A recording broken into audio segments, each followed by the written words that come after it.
अगर मैं कहूं कि आपको किसी दूसरे की गलती निकालनी है तो आप तुरंत एक लंबी लिस्ट तैयार कर देंगे, पर अगर मैं कहूं आपको खुद की गलती निकालनी है तो शायद वो पूरा पन्ना ही कोरा रह जाएगा। मनुष्य दूसरे की कमियों को आसानी से बता सकता है, पर अपनी खुद की कमियों को कभी नहीं बता पाता है। हर इंसान के अंदर कुछ ना कुछ कमी है, लेकिन इस कमी को अगर ढूंढ लिया जाए तो निश्चय ही हम इसे सुधार कर कुछ बड़ा कर सकते हैं। सोचिए, अगर हम कुछ बड़ा नहीं कर पाते, सफल नहीं हो पाते, तो इसका प्रमुख कारण है हमारे अंदर की कमी। इसलिए उस कमी को पूरा करने में हम गलती कर बैठते हैं।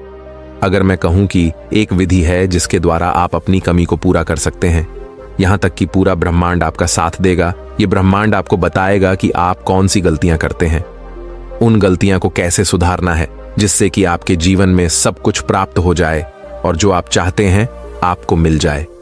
यह विधि पुरानी है। इस विधि को पुराने जमाने में बड़े बड़े आर्षि मुनि उपयोग में लिया करते थे, और इस विधि की वजह से वह लोग जो भी चाहते थे, जो कुछ भी बोलते थे, जो कुछ भी सोचते थे, वो सब कुछ सही हो जाता था। और जब ऐसा होता था तो लोग सोचते थे कि यह कोई चमत्कार हो गया है, जबकि यह कोई चमत्कार नहीं होता था। यह ब्रह्मांड का नियम है। बहुत पुराने समय की बात है। एक नगर के बाहर एक जंगल में एक बौद्ध भिक्षु रहा करते थे। जिस जंगल में वो रहते थे, वो जंगल इस दुनिया का सबसे खूबसूरत जंगल था। उस जमाने में सभी लोग खेती किया करते थे, और खेती ही उनका व्यवसाय, उनके जीवन यापन करने का एकमात्र सहारा था। वहीं से उन्हें भोजन प्राप्त होता था और पशुओं के लिए चारा प्राप्त होता था। लेकिन अचानक ही किसी वजह से वहां पर काल पड़ गया। पानी की एक एक बूंद तक नहीं बची। सभी फसलें खराब हो गईं। लोग भूख प्यास के कारण तड़प रहे थे। उन्हें कोई रास्ता नजर नहीं आ रहा था। उन्हें समझ नहीं आ रहा था कि अब क्या किया जाए। फिर उन गांव वालों में से एक बुजुर्ग ने गांव वालों से कहा, हमारे जंगल में जो बौद्ध भिक्षु रहते हैं, अब वही हमारी समस्या का समाधान कर सकते हैं। वो बड़े आत्मज्ञानी है, उनके पास कोई ना कोई हल अवश्य होगा। अब सारे लोग बौद्ध भिक्षु के पास पहुंचते हैं। बौद्ध भिक्षु तपस्या में लीन थे। उनमें से एक युवक ने बौद्ध भिक्षु को प्रणाम किया। तो बौद्ध भिक्षु ने पूछा कि यहां कैसे आना हुआ। सुनकर युवक बोला, महाराज, हमारे गांव की हालात बहुत खराब है। कई दिनों से वहां बारिश नहीं हो रही है। लोगों की हालत खराब हो चुकी है। सब कुछ बर्बाद हो गया है। आज तक हमारे गांव में इतना सूखा कभी नहीं पड़ा। लोग भूख प्यास के कारण तड़प रहे हैं। ऐसा लग रहा है सभी लोग इसके कारण ही मर जाएंगे। अगर ऐसा ही हालात रहा तो गांव में कोई नहीं बचेगा। पूरा गांव समाप्त हो जाएगा। अब आप ही कुछ कर सकते हैं। आप ही हमें बचा सकते हैं, क्योंकि मुझे पता है आपके पास कोई ना कोई ऐसी विधि अवश्य है जिससे लोगों की जान इस हालत में बचाई जा सकती है। आपके पास ऐसी भी विधि है जिससे कि बारिश हो सकती है। हमारे गांव में बहुत दिन हो गए, लेकिन बारिश होने का नाम ही नहीं ले रही है। चारों तरफ सूखा ही सूखा है। मैं आपके पास बड़ी आशा के साथ आया हूं। मेरी सहायता कीजिए। मैं यहां से खाली हाथ वापस नहीं जाना चाहता। कुछ देर सोचने के बाद बौद्ध भिक्षु कहते हैं, मैं तुम्हारी मदद अवश्य करूंगा। यह कहकर वह उठे और वहां से जाकर थोड़ी दूर पर खड़े हो गए और हाथ जोड़कर कुछ करने लगे। जब युवक ने देखा तो उसे कुछ समझ नहीं आया कि यह बौद्ध भिक्षु हाथ जोड़कर क्या कर रहे हैं। कुछ देर बाद वो बौद्ध भिक्षु वापस आए और उस युवक से बोला कि जाओ, अब बारिश हो जाएगी। बौद्ध भिक्षु की बात सुनकर युवक खुशी से झूम उठा। फिर उसने बौद्ध भिक्षु से कहा, महाराज, आपने हाथ जोड़कर क्या किया? क्या आपने कोई प्रार्थना की है जिससे कि बारिश हो जाए? युवक की बात सुनकर बौद्ध भिक्षु मुस्कुराए और युवक से बोले, मैंने कोई प्रार्थना नहीं की है। अगर मैं बारिश के लिए प्रार्थना करता तो भी बारिश नहीं होती, क्योंकि जब भी हम ब्रह्मांड से कुछ मांगते हैं या फिर कुछ अपने के लिए प्रार्थना करते हैं तो ब्रह्मांड को यह दिखाई देता है कि हमारे पास उस चीज की कमी है, हमें उसकी आवश्यकता है। हम उस कमी को दर्शाते हैं और जाने अनजाने में हम उस कमी वाली स्थिति को और भी ज्यादा मजबूत बना देते हैं, जिसे हम बदलना चाहते हैं, जबकि हमें ऐसा नहीं करना है। अच्छा चलो, तुम यह बताओ, अगर तुम गरीब हो और तुम किसी से मदद लेने जाओ और उससे कहो कि तुम गरीब हो, तुम्हारे पास कुछ भी नहीं है, क्या तुम्हारी मदद वह करेगा? वह तुम्हारी मदद कभी नहीं करेगा, क्योंकि उसे पता है कि तुम्हारे पास कुछ भी नहीं है और तुम उसे कभी वापस लौटा भी नहीं सकते। आप अपनी गरीबी बताकर उससे सहायता ना करने का मौका दे रहे हो, और वहीं अगर तुम उसे कुछ ना बताओ और उससे ये कहो कि तुम्हारे पास किसी चीज की कोई कमी नहीं है, फिर अगर तुम मुझे मदद मांगेंगे तो तुम्हारी मदद अवश्य करेगा, क्योंकि उसे पता है तुम्हारे पास किसी भी चीज की कोई कमी नहीं है।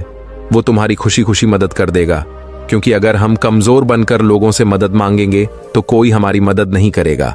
वही अगर उनके सामने अपनी कमजोरी प्रदर्शित ना करें तो हमारी मदद अवश्य करते हैं।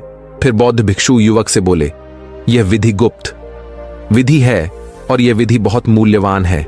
मैं ऐसे किसी को नहीं बताता, लेकिन हां, मैं तुम्हें यह विधि बता रहा हूं ताकि बारिश होने में यदि समय लगेगा तुम इस विधि का उपयोग कर लो, क्योंकि कभी कभी हमें बार बार इस विधि का उपयोग करना पड़ता है। बौद्ध भिक्षु की बात सुनकर युवक बोला, ठीक है महाराज, मुझे वह विधि बताइए। बौद्ध भिक्षु बोले कि जो विधि मैं तुम्हें बताऊंगा, अगर तुमने उस विधि का गलत उपयोग किया तो वह विधि काम नहीं करेगी, इसलिए इस विधि को ध्यान से सुनो। फिर बौद्ध भिक्षु बोले, जब मैं तुमसे थोड़ी दूर गया था तो वहां जाने के बाद मैंने कोई प्रार्थना नहीं की, मैंने कोई निवेदन नहीं किया, लेकिन हां, उस समय को महसूस किया कि बारिश हो रही है, और जब बारिश हो रही है तो मैं उस वक्त कैसा महसूस कर रहा हूं। यह अजीबोगरीब बातें उस युवक की समझ में नहीं आई। उसने बौद्ध भिक्षु से कहा, महाराज, मुझे कुछ भी समझ नहीं आ रहा है, आप मुझे क्या कहना चाहते हैं? जरा विस्तार से बताइए, आपने वहां पर जाकर असल में क्या किया? फिर बौद्ध भिक्षु ने युवक को पूरी बात विस्तार से बताई। कहा, जब मैं वहां गया, अपने दोनों हाथों को ऊपर उठाकर अपने पूर्वजों को, देवताओं को दिल से पुकार कर उन सब से कहा कि मुझे आपका साथ चाहिए। और उस वक्त मैंने अपनी आंखों को बंद किया और मैंने देखा कि मेरे गांव में बहुत तेज बारिश हो रही है। मैं कीचड़ में खड़ा हूं और मैं मिट्टी की धीमी धीमी खुशबू ले रहा हूं। मैं उस बारिश में खूब भीग रहा हूं। मैं उन हरे भरे खेतों को देख रहा हूं और सभी लोग बारिश में झूम झूम कर नाच रहे हैं। मैं पानी की हर बूंद को अपने ऊपर गिरते हुए महसूस कर रहा हूं। इसके बाद मैंने अपनी खुशियों के लिए इस ब्रह्मांड को धन्यवाद दिया। बौद्ध भिक्षु की बातें उस युवक को समझ आ गई। उसने बौद्ध भिक्षु को धन्यवाद दिया और जब वह गांव पहुंचा तो देखा उसका गांव जो सूखा पड़ा हुआ था वो हरा भरा हो चुका है। हर तरफ हरियाली ही हरियाली, सब कुछ अच्छा हो गया। हर तरफ से मिट्टी की धीमी धीमी खुशबू, सब लोग खुशी से झूम रहे थे। उसके लिए उस युवक ने अपने पूर्वजों और उन बौद्ध भिक्षु को धन्यवाद दिया। दोस्तों, उस समय जो बौद्ध भिक्षु ने किया कोई चमत्कार नहीं था। ये लॉ ऑफ अट्रैक्शन था जिसे आज भी हम लोग उपयोग कर रहे हैं और इस पर ब्रह्मांड का नियम लागू होता है। जिस तरह से बौद्ध भिक्षु ने बताया कि मैंने उस चीज को महसूस किया, उस पल को महसूस किया, उस ही आज के वैज्ञानिक और बड़े बड़े महात्मा उपयोग में ले रहे हैं, जिससे वह जो चाहते हैं उन्हें मिल जाता है। आपने भी सुना होगा कि सब लोग कहते रहते हैं कि आप जो बनना चाहते हैं उसे महसूस करो, आप फिर वही बन जाओगे। उसको हकीकत में महसूस करो और फिर इस ब्रह्मांड को धन्यवाद दो, जैसे कि उन बौद्ध भिक्षु ने किया। और जितने भी लोग सफल होते हैं वो अपनी सफलता के लिए धन्यवाद अदा करते हैं उन लोगों को, इस ब्रह्मांड को, जिसकी वजह से वह सफल हुए। बौद्ध भिक्षु ने भी इस ब्रह्मांड को उस चीज के लिए धन्यवाद किया जो उनके पास है। बौद्ध भिक्षु ने उसे चीज को महसूस किया जो उनके पास नहीं थी, लेकिन उन्होंने ब्रह्मांड को यह नहीं दिखाया कि वह चीज मेरे पास नहीं है, बल्कि उन्होंने तो ब्रह्मांड को यह महसूस करवाया कि उनके पास वह वस्तु है, और फिर इस चीज को लेकर भगवान को धन्यवाद दिया। लेकिन अक्सर लोग क्या करते हैं, ब्रह्मांड को बस अपनी कमियां बताते रहते हैं कि मैं सफल नहीं हो पा रहा हूं, मुझे लक्ष्य प्राप्त नहीं हो रहा है, मैं जो भी करता हूं मेरा सब कुछ बर्बाद हो जाता है, मैं कुछ भी नहीं कर पा रहा हूं। और यही नकारात्मक विचार वो ब्रह्मांड को देते हैं, तो ब्रह्मांड वही ग्रहण करता है और सोचता है कि वो कुछ भी नहीं कर सकता, और फिर वो आपकी मदद नहीं करता। जब हम इस ब्रह्मांड को बताते हैं कि हम एक सफल इंसान हैं, हमें सब कुछ मिलेगा, हम अपने लक्ष्य तक अवश्य पहुंचेंगे, तो इस ब्रह्मांड को लगता है कि हम में वो शक्ति है, हम में वो पावर है, हम वो पा सकते हैं। फिर ये ब्रह्मांड हमारी सहायता करने में लग जाता है। जब भी हम किसी चीज के बारे में महसूस करते हैं और फिर धन्यवाद करते हैं, तो इस ब्रह्मांड को लगता है कि आपके पास है, आपको और देनी चाहिए।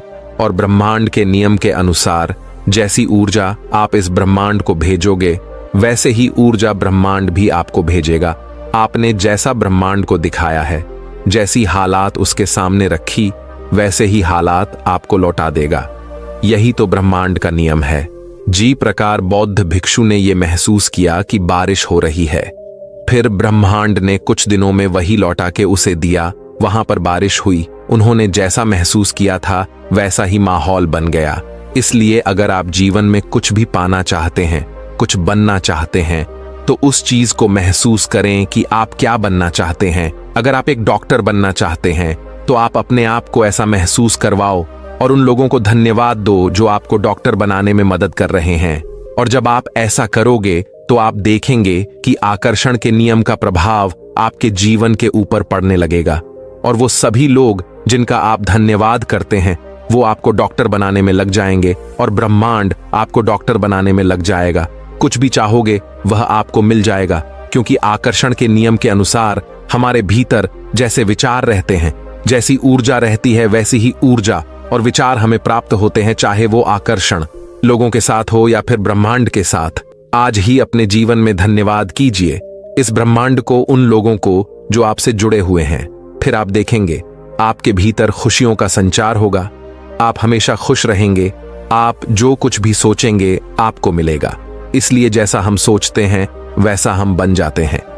हमेशा सकारात्मक विचार ही सोचने चाहिए और अपने लक्ष्य पर निरंतर प्रयास करते रहना चाहिए, क्योंकि जब भी हम अपने लक्ष्य के लिए मेहनत करते हैं तो पूरी कायनात हमें सफल बनाने में लग जाती है।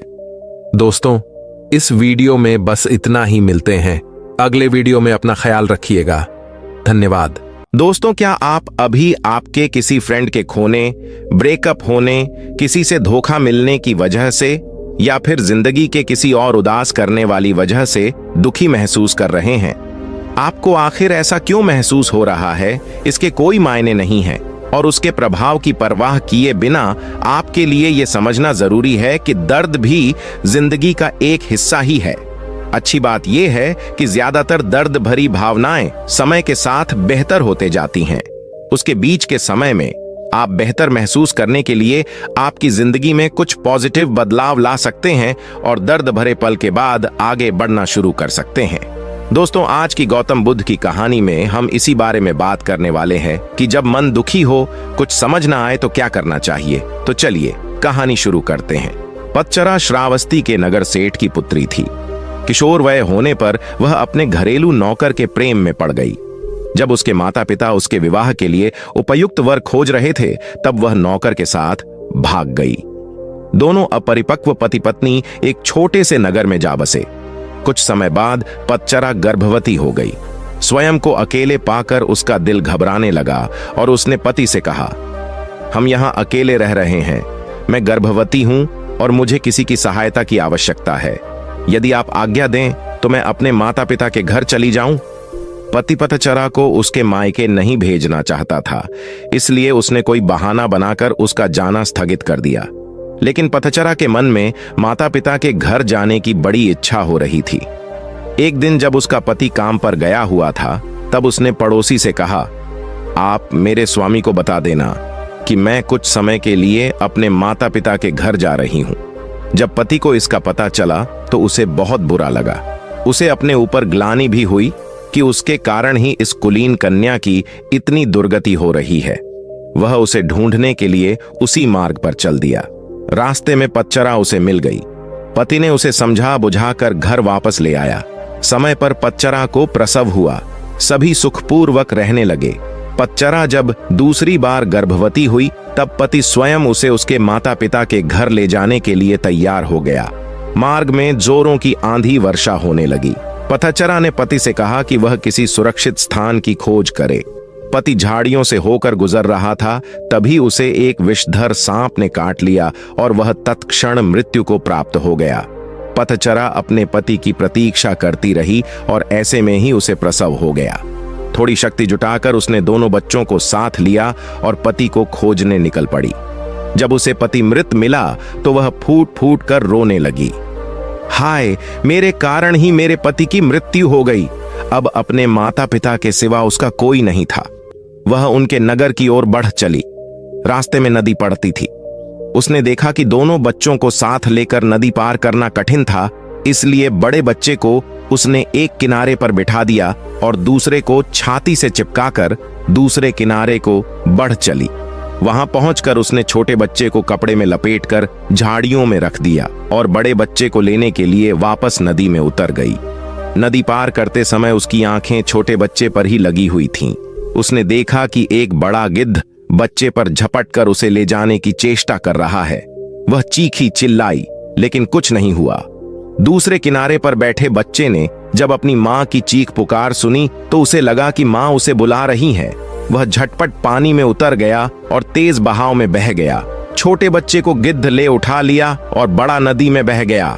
उसका छोटा सा परिवार पूरा नष्ट हो गया। वह विलाप करती हुई अपने पिता के घर को चल दी।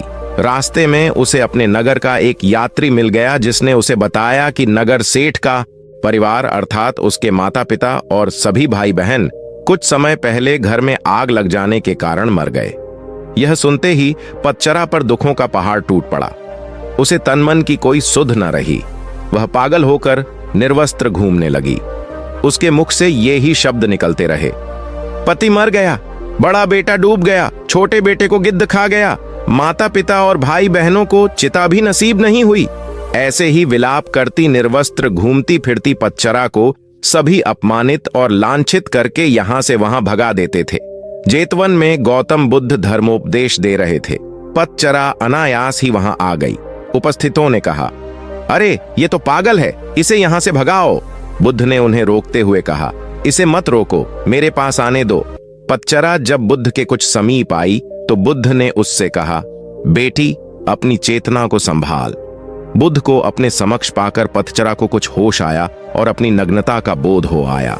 किसी ने उसे चादर से ढांक दिया। वह फूट फूट कर रोने लगी और वो बुद्ध से बोली कि मेरे पति को सांप ने डस लिया और छोटे छोटे बच्चे मेरी आंखों के सामने मारे गए। मेरे माता पिता, बंधु बांधव सभी जलकर मर गए। मेरा अब कोई नहीं है, मेरी रक्षा करो। बुद्ध ने उससे कहा, दुखी मत हो, अब तुम मेरे पास आ गई हो।